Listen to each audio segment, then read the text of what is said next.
रोटी बेटी माटी, इसमें बेटियां भी शामिल हो गई देश की, कि ये रोटी भी हड़प लेंगे, बेटी भी हड़प ली जाएंगी और माटी भी हड़प लेंगे। कौन करेगा ये सब? गरिमा जी, आज लोक आस्था का महापर्व छठ पूजा का प्रथम दिन है। नहाय खाए की पूजा है।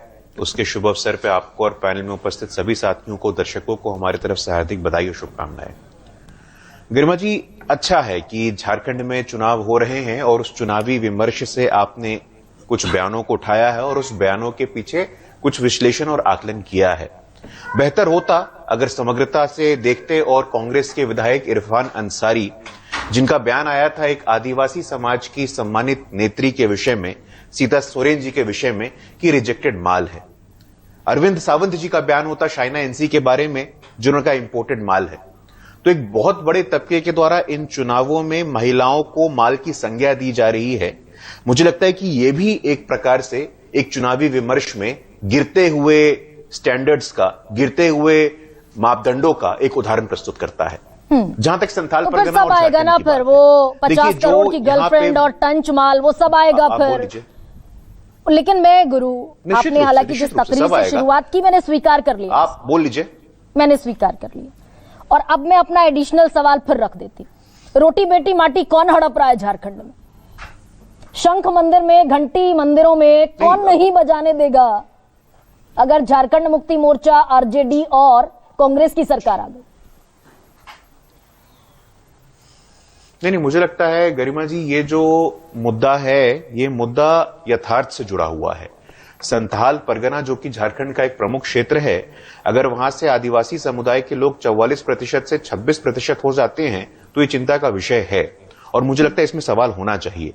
और जो अपने आप को आदिवासी समाज के पैरोकार बताते हैं, उन्होंने क्या किया है? अभी 2 दिन पहले की खबर है, आपने देखा होगा, सुकेश जी ने देखा होगा कि हेमंत सोरेन जी के चुनाव में प्रस्तावक सिद्धो कानो आदिवासी परिवार के विरासत के प्रतिनिधि मंडल मुर्मू जी ने झारखंड मुक्ति मोर्चा छोड़ दिया है।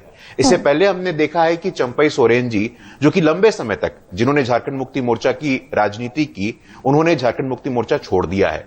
तो आज हमें ये सवाल पूछने की जरूरत है कि वास्तव में आदिवासी अस्मिता का प्रतिनिधित्व कौन करता है और कौन नहीं करता है। झारखंड मुक्ति मोर्चा के शासन में आदिवासियों का कितना कल्याण हुआ है? नहीं, मैं आ रहा हूं। नहीं गरिमा जी, खबर छपी है जिस खबर का आप जिक्र कर रहे हैं, लेकिन मेरा बड़ा सरल सवाल है गुरु, और ये मैं सिर्फ 2 बयानों को भाई टारगेटेड किलिंग के तौर पर मैं 2 बयान लेकर बैठ गई हूं, ऐसा नहीं है।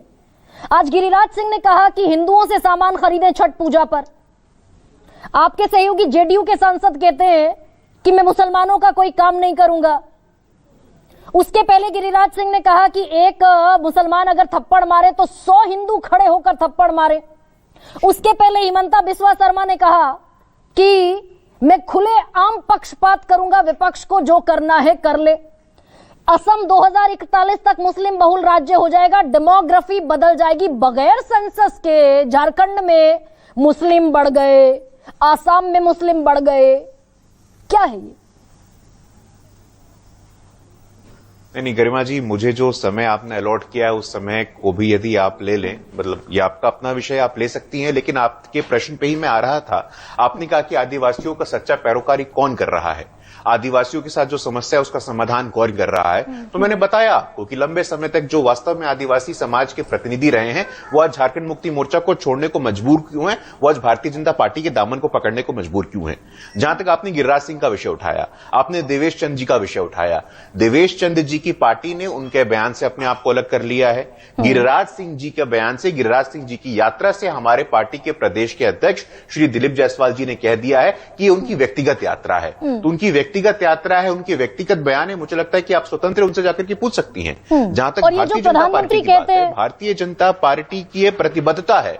ये घुसपैठिया कि भाई कांग्रेस का मैनिफेस्टो कह रहा है कि घुसपैठियों को बांट देंगे, मंगलसूत्र व संपत्ति का बंटवारा करेंगे, घुसपैठियों को बांट देंगे। और घुसपैठिया कौन? जो इनका वोट बैंक है, मुसलमान। नहीं, तो देखिए गरिमा जी, ये कोई संदेहास्पद है क्या? 2007 में इसी देश के प्रधानमंत्री मनमोहन सिंह जी ने कहा था कि देश के संसाधनों पे पहला हक माइनॉरिटीज का है और माइनॉरिटीज में भी मुसलमानों का है। ये तो बयान ऑन रिकॉर्ड है। तो लगातार इस देश में तुष्टीकरण की राजनीति को संस्थागत करने का काम किसने किया है? अगर मनमोहन सिंह जी ने कहा होता कि इस देश के संसाधनों पे पहला हक वंचितों का है, गरीबों का है, दलितों का है, शोषितों का है, तो उसका स्वागत किया गया होता। लेकिन लगातार मुसलमानों की राजनीति को, और गरिमा जी अच्छा कि आपने इस विषय को उठाया है, लगातार बटेंगे तो कटेंगे का संदर्भ क्या है? ये संदर्भ कोई आज आया, ऐसा पहले नहीं हुआ है। इसे देश में टेकन फॉर ग्रांटेड लिया गया है। शाहबानों से ये समाज खुश हो जाएगा तो हिंदुओं को खुश करना है तो राम मंदिर के पट खोल दो, ऐसा होता है इस देश में? मुझे लगता है कि सिंगल आउट करके भारतीय जनता पार्टी के विषय में बोलना और पुराने पापों को भूल जाना, ये सिलेक्टिविटी करने से हमें बचने की आवश्यकता है। तो यानी अगर मुसलमान पॉलिटिक्स, मुस्लिम तुष्टीकरण कांग्रेस कर रही थी गुरु, तो बीजेपी बिल्कुल ठीक इसके सापेक्ष हिंदू पॉलिटिक्स कर रही है, हिंदू अपीजमेंट कर रही है, जो संविधान की मूल भावना के खिलाफ है। इजाजत नहीं देता संविधान इसकी। नहीं गरिमा जी, हम तो लगातार, और मैं इस बात को आपके शो पे कई बार दोहरा चुका हूं, आज दोबारा बोल रहा हूं, हम लोग धर्म, जाति, क्षेत्र, भाषा, लिंग के नाम पे आज तक हम लोगों ने कोई राजनीति नहीं की है। आप हमारे पार्टी के किसी एक नेता का बयान बताइए जहां पे उन्होंने प्रेस वाले से कहा हो, अच्छा तुम्हारी जाति क्या है, तुम्हारे मालिक की जाति क्या है? अखिलेश यादव जी वरिष्ठ नेता हैं, पूर्व मुख्यमंत्री रहे हैं, अच्छा मिश्रा जी हो तो ऐसा तुम्हारा व्यवहार होना चाहिए। ये क्या है? ये भाव ये गिरिराज सिंह क्या कह रहे हैं? तेजस्वी यादव जी, अगर आप हिंदू मुसलमान नहीं करते यादव जी, गरिमा जी, अगर आप हिंदू मुसलमान नहीं करते तो ये गिरिराज सिंह क्या कह रहे हैं?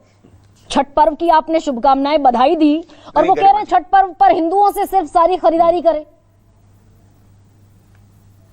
नहीं, मुसलमान बढ़ गए तो सनातन धर्म खतरे में है। को पूरा करूंगा। नहीं, गरिमा जी, जैसा मैंने कहा कि उनका ये व्यक्तिगत विषय है, ये व्यक्तिगत यात्रा है, वो आप उनसे जाकर के सवाल पूछ सकती हैं। जहां तक भारतीय जनता पार्टी की बात है, मैं अपनी बात को पूरा कर लेता हूं। लगातार समाजवादी पार्टी के बड़े नेता अखिलेश यादव जी पत्रकारों को ये कहते हैं तुम्हारी जाति क्या है, अच्छा तुम मिश्रा जी हो। हमारे बिहार में तेजस्वी यादव जी की पार्टी लगातार एमवाई की राजनीति करती है। उनके पिताजी कहते थे बुरा बाल साफ करो, उनको एमवाई से आगे आकर के कहती कि हम ए टू जेड की पार्टी है। तो लगातार आप देखिए यहां हरियाणा में अजगर, अहीर, जाट, गुजर, राजपूत, इसका समीकरण बन जाता है। बिहार में मुसलमान यादव का समीकरण बन जाता है। आजकल उत्तर प्रदेश में पीडीए का समीकरण बन जाता है। गुजरात में केएचएम, क्षत्रिय, हरिजन, आदिवासी, मुस्लिम का कॉम्बिनेशन बन जाता है। तो ये बटेंगे नहीं तो कटेंगे क्या? इसके अलावा आपको क्या लगता है? समाज को एक दृष्टि से देखना, हम एक नागरिक हैं, उसको देखने की आवश्यकता है कि नहीं? जो संवैधानिक पद पर बैठे हैं, केंद्रीय मंत्री हैं, 71 मंत्रियों में प्रधानमंत्री नरेंद्र मोदी के साथ शपथ ली, उनके बयान को व्यक्तिगत कहकर बड़ी आसानी से आप दरकिनार कर देते हैं। कैसे दे सकता है संविधान के पद पर बैठा हुआ एक व्यक्ति की हिंदू थप्पड़ मारे 100 खड़े होकर, अगर मुसलमान थप्पड़ मारेगा, कानून क्या करेगा इस देश का? नहीं गरिमा जी, विषयांतर होने की जरूरत नहीं है। गिरिराज जी के विषय में मैंने पहले भी कहा है और पुनः बोल रहा हूं कि हमारे भारतीय जनता पार्टी बिहार प्रदेश के अध्यक्ष डॉक्टर दिलीप जायसवाल जी ने कहा है, उनकी व्यक्तिगत यात्रा है, उनका व्यक्तिगत बयान है। जहां तक भारतीय जनता पार्टी की बात है, भारतीय जनता पार्टी ने आज तक किसी आधार पे ने कहा क्या? किसी आधार पे, धर्म हो, जाति हो, लिंग हो, क्षेत्र हो, भाषा हो, हमने कुछ नहीं किया है। अभी कुछ दिनों पहले कर्नाटक के वित्त मंत्री का बयान आया था कि हम टैक्स ज्यादा देते हैं, कर्नाटक को अलग राज्य घोषित कर दो, कर्नाटक को भारत से अलग कर दो। तो लगातार खंडन की बात, लगातार ब्रेकिंग इंडिया की बात, कभी जाति के नाम पे तोड़ो, कभी क्षेत्र के नाम पे तोड़ो, कभी भाषा के नाम पे तोड़ो। अगर ये राजनीति ब्रेकिंग इंडिया फोर्सेस कर रहे हैं और हम उसको उजागर करें तो उसमें समस्या किस बात की है? आप जोड़ने की बात कर रहे हैं, ऐसा हो रहा है इस देश में, एकता की बात हो, अखंडता की बात हो। गुरु बीजेपी जोड़ने की बात कर रहे हैं, आप जोड़ने की बात कर रहे हैं। हम लगातार जोड़ने की बात कर रहे हैं। आपको संदेह है क्या इसमें? उसमें मुसलमान आता है? डाउट है क्या इसमें? उसमें मुसलमान आता है? निश्चित रूप से आता है।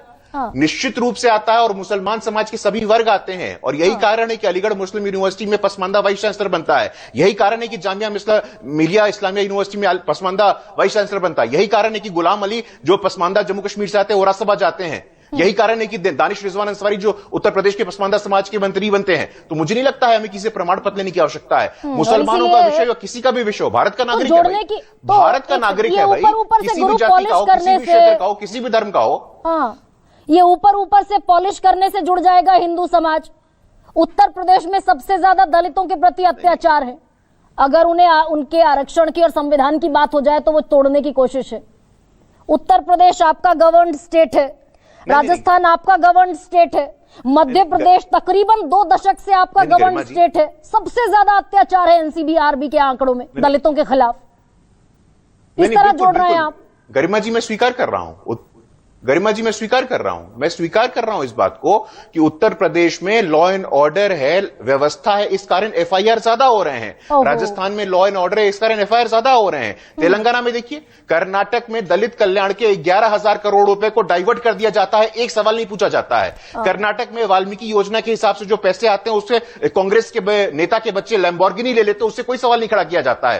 कांग्रेस के कर्नाटक में हमने देखा कि दलितों के कल्याण के लिए जो भूमि का आवंटन होना था वो खड़गे जी के परिवार को हो जाता है, कोई सवाल नहीं खड़ा होता है। तो मैंने जो सवाल पूछा उत्तर प्रदेश में जोड़ने की बात करेंगे, बंटेंगे तो कटेंगे की बात करेंगे, और जिनको जोड़ने की बात कर रहे हैं उन पर अत्याचारों का आंकड़ा यह है कि उत्तर प्रदेश टॉप पर खड़ा है, दूसरे नंबर पर राजस्थान है 28 राज्यों में, और तीसरे नंबर पर वो मध्य प्रदेश है जहां 2 दशक से आपकी सियासत है।